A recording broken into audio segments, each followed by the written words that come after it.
राजपूत आपका स्वागत करती हूँ मेरे YouTube चैनल पर। और आज मैं लेकर आई हूँ आपके पास दोबारा क्लास थर्ड संख्या पद्धति की। जो हमारे कुछ सवाल रह गए थे, आज की लास्ट क्लास होगी संख्या पद्धति की। ठीक है, चलिए आइए आगे बढ़ते हैं। ये हम वर्ग 3 के अनुसार सारी क्वेश्चन डाल रहे हैं इसमें। ठीक है, तो आइए, हरियाणा टेट में आया हुआ क्वेश्चन है, 360 के सभी उचित विषम भाजकों का योग है।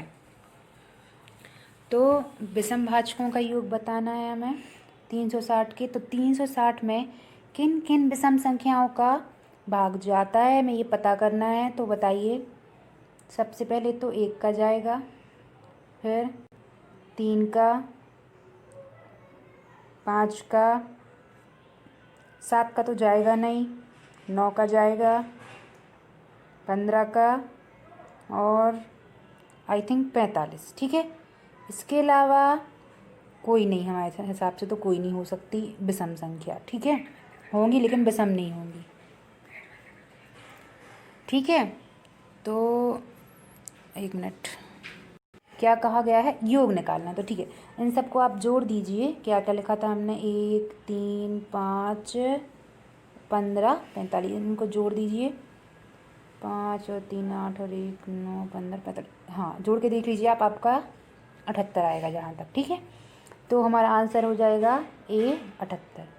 चलिए आगे बढ़ते हैं। हाँ भाई, लिखा है, सीटेट में आए हुए क्वेश्चन है, बहुत आते हैं ये वाले क्वेश्चन सीटेट में। 10 दहाई प्लस 11 सैकड़ा प्लस 12 इकाई के बराबर है। तो देखो भाई, आपको दहाई लिखी है, जहाँ दहाई लिखी वहाँ 10 का गुणा करना है। जहाँ सैकड़ा लिखा है वहाँ पर उसी संख्या से आपको 100 से गुणा करना है। और जहाँ इकाई लिखा है वहाँ उसी संख्या से आपको 1 से गुणा करना है।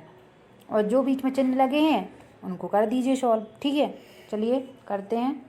लिखा है 10 दहाई, तो आपका बताइए मैंने क्या कहा था, 10 में दहाई मतलब 10 का गुणा। 10 तो 10 का 10 जैसा का तैसा, और दहाई मतलब 10 का गुणा, प्लस 11 सैकड़ा मतलब 11 का 100 में गुणा। ठीक है, 12 इकाई मतलब 12 का 1 में गुणा।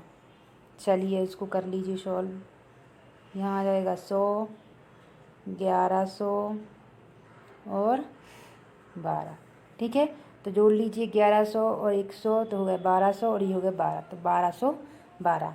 तो आपका आंसर क्या हो जाएगा, D 1212। देखिए, इस तरह के क्वेश्चन सीटेट में बहुत ज़्यादा आते हैं। और जो हमारा वर्ग 3 का जो सिलेबस है, आपने चेक किया हो तो बिल्कुल सीटेट के अकॉर्डिंग है। ठीक है, पेडागोजी और जो भी सब्जेक्ट हैं आपके पूरे मैच कर रहे हैं। ठीक, जितनी भी नंबर की पेडागोजी उसमें आती है तो इसमें भी आनी है। ठीक है, तो उसी से ज़्यादातर उसी का हम सिलेबस आपसे मैच करा रहे हैं और आपको सॉल्व करा रहे हैं, ताकि अगर वैसा ही सिलेबस है तो क्वेश्चन भी ऑफकोर्स वैसे ही आएंगे, उसी लेवल के आएंगे। ठीक है, तो चलिए आपके लेवल का ही हम सब कराएंगे, कुछ अलग से नहीं कराएंगे। चलिए, 10,000, 10,100 और 10 दहाई के बराबर है। तो 10,000, अब भाई 1000 लिखा है तो अपन 1000 का गुणा कर देंगे। 100 लिखा है तो 100 का गुणा कर देंगे। दहाई लिखा है तो 10 का गुणा। ठीक, चलिए करते हैं। 10,000 मतलब 1000 का गुणा कर दीजिए। 10 100 100 का गुणा। 10 दहाई 10 का गुणा। तो आपको होगा 10,000, 1,000 और 100। जोड़ लीजिए, ये देखिए 10,000, 1,000 और 100। जोड़िए इनको, 0 0 1 1 1। देख लीजिए ऐसा कहाँ पे है, तो ये हमारा बी ऑप्शन में। ठीक है, तो ये हमारा आंसर हो जाएगा बी। ठीक है, आपको आए समझ में क्या करना है। 1000 लिखा 1000 का गुणा, 100 लिखा 100 का गुणा, दहाई लिखा 10 का गुणा, इकाई लिखा 1 का गुणा, जो लिखा है सैकड़ा लिखा है 100 का गुणा। ठीक है, यहाँ कन्फ्यूज मत होइएगा कि 100 लिखा है तो यहाँ 100 का गुणा किया, सैकड़ा लिखा तो 100 का गुणा वही किया, 100 सैकड़ा। ठीक है, आगे बढ़ते हैं। हाँ भाई, दो संख्याओं का योगफल तथा गुणनफल 11 और 18 है। तो दो संख्याओं का आपको योगफल दिया गया है, दो संख्याओं का गुणनफल दिया गया है। इन संख्याओं के व्युत्क्रमों का योग निकालना है। ये हम दो मेथड से कर सकते हैं, या तो बेसिक मेथड से, और एक मैं आपको ट्रिक बताऊंगी, ठीक है। तो चलिए पहले करते हैं बेसिक से। दो संख्याओं का योग, मान लीजिए वो दो संख्याएं x और y हैं, तो योग दिया गया है, मतलब x प्लस वाई दिया गया है। क्या दिया गया है? x प्लस वाई दिया गया है 11, और गुणनफल मतलब x इंटू वाई दिया गया है। क्या दिया गया है? 18। ठीक है। अब हमें इन संख्याओं के व्युत्क्रमों का योग, पहले तो आप बताना चाहिए कि व्युत्क्रम क्या है। व्युत्क्रम ये है कि मान लीजिए x है एक संख्या, उसका व्युत्क्रम क्या होगा? 1/x। योग मतलब बीच में प्लस का चिन्ह, ठीक है। y का व्युत्क्रम क्या होगा? 1/y। अब जरा पहले इसको ही सॉल्व कर लो अपन, ठीक है। x y का एलसीएम ले लो आप, तो आपका x y ही आएगा, और ऊपर हो जाएगा आपका y, और यहाँ से ये हो जाएगा प्लस x, ठीक है। इसका मतलब क्या है? ऊपर हमें लिखना है x प्लस वाई या y प्लस x, मतलब उसका योगफल लिखना है। मतलब योगफल क्या है? यहाँ पर देख लीजिए 11 है तो हम 11 लिख देंगे, बटे x y मतलब x इंटू वाई, मतलब गुणनफल लिखना है, मतलब बटे 18। देखिए कितना सरल था, ठीक है। तो ये आपका आंसर क्या हो जाएगा? 11/18। देख लीजिए कहाँ है, ये है, ठीक है। इसके अलावा मैं आपको एक ट्रिक और बताती हूँ, ठीक है। जब भी आपको व्युत्क्रमों का योग पूछा जाए तो आपको सिर्फ यही चीज़ें दी रहेंगी, योगफल और गुणनफल। तो आपको कुछ नहीं करना है, ऊपर योगफल रखना है, नीचे गुणनफल रखना है, हो गया आंसर। देखिए ये आपकी ट्रिक हो गई। ऊपर योगफल रखना है और नीचे गुणनफल। योगफल क्या था हमारा? 11, गुणनफल क्या था? 18। बस ये उल्टा मत कर देना, ध्यान रखना, 18/11 नहीं कर देना, बिकॉज ऑप्शन में भी ये होता है, लेकिन ये गलत है, ठीक है। आंसर क्या है हमारा? 11/18। ये हमारी ट्रिक थी, ठीक है। अब आप चाहे जैसा करना चाहें, बेसिक से या ट्रिक से, मैंने आपको दोनों बता दिए। चलिए आगे बढ़ते हैं। नेक्स्ट क्वेश्चन है हमारा, आपको 12 से भाग देना है और शेषफल पूछा गया है, ठीक है।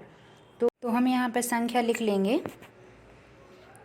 क्या है? 12, 10, 12, ठीक है। तो इसमें भाग देने के लिए हमने लिखी संख्या 12, 10, 12, और इसमें भाग देना है 12 का, ठीक है। तो 12 एकम 12। अब नेक्स्ट हम उतारेंगे संख्या 1, ठीक है। तो इसमें तो हमारा भाग जा नहीं रहा है, ठीक है, 1 में।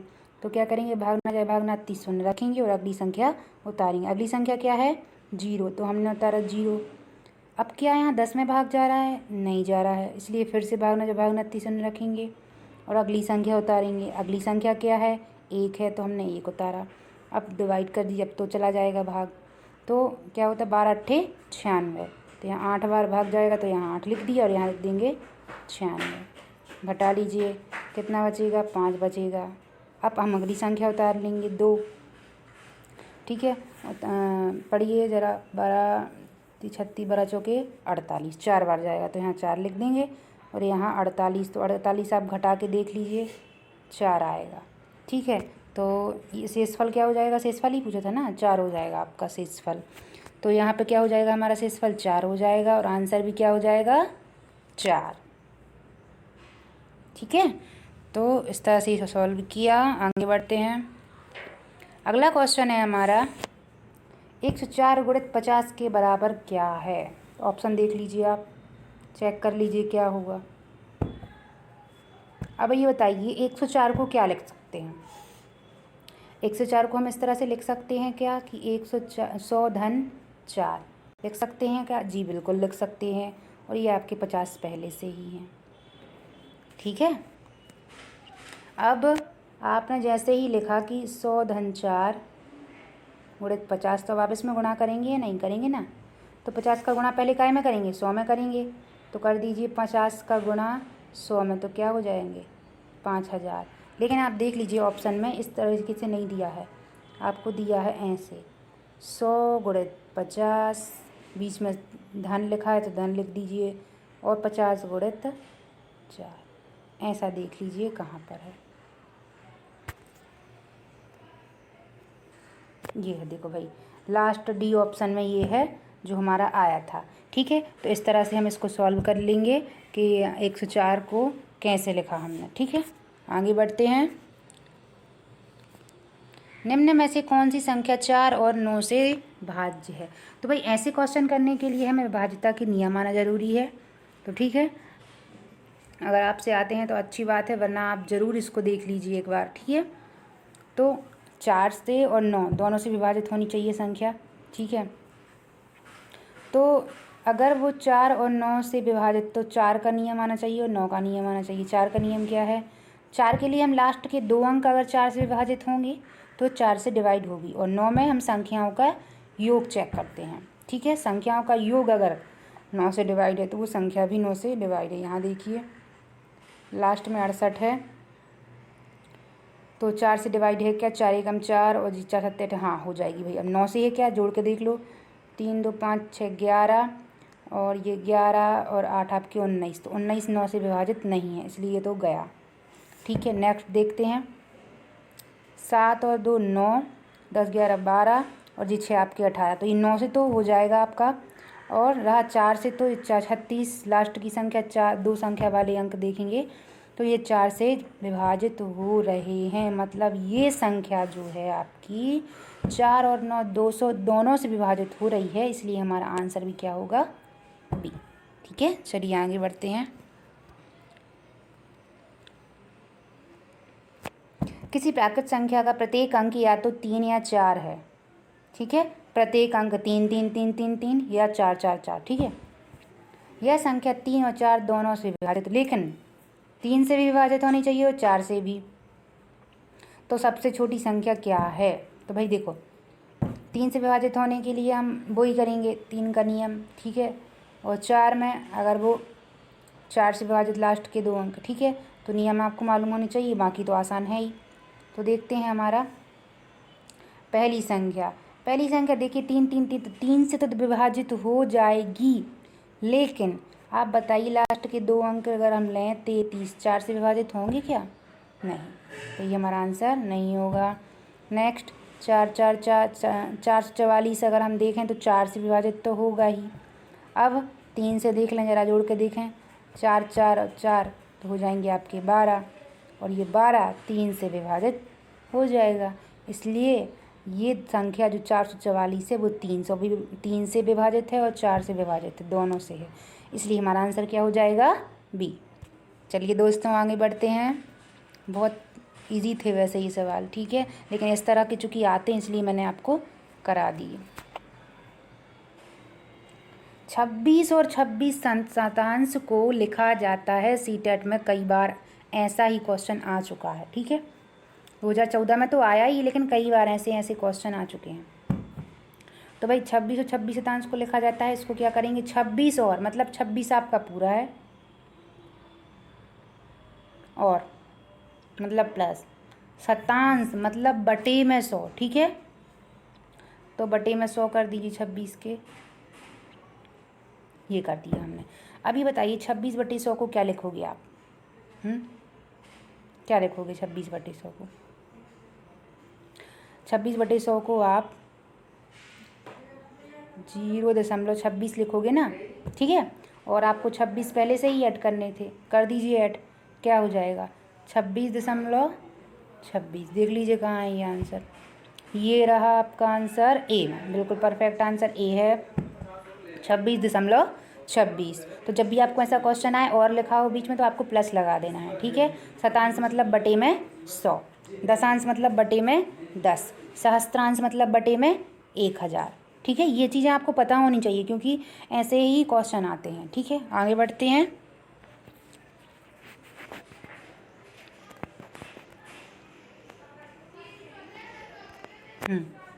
नेक्स्ट है हमारा 231 और 596 को किस संख्या से गुणा करें कि दोनों गुणनफल बराबर हो जाएं?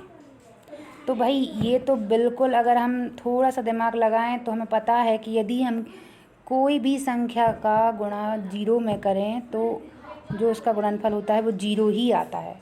तो अगर आप इसमें भी 0 का गुणा करेंगे तो 0 आएगा, इसमें 0 का गुणा करेंगे तो 0 ही आएगा, और 0 ऑप्शन में है, इसलिए हम ये दिमाग में सोच रहे हैं, वरना ऐसा नहीं सोचते। ठीक है, तो ये हमारा आंसर क्या हो जाएगा, D 0। ठीक है, और मैंने आपको इसके पहले ये एक क्वेश्चन बताया था जो कई बार आया है कि योग तत्समक,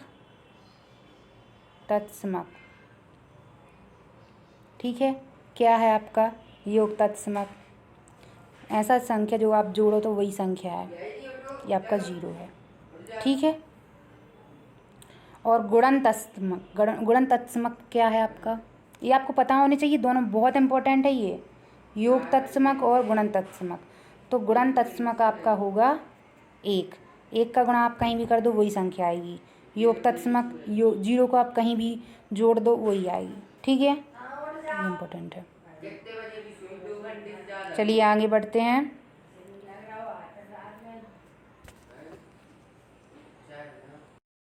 तो इस तरह से हमने ये सारे क्वेश्चन आज के पूरे किए। ठीक है, और अगर आपको मेरा वीडियो पसंद आया हो तो प्लीज़ इसको लाइक करें और हमारे चैनल को सब्सक्राइब करें और सबके साथ शेयर करें। Thank you.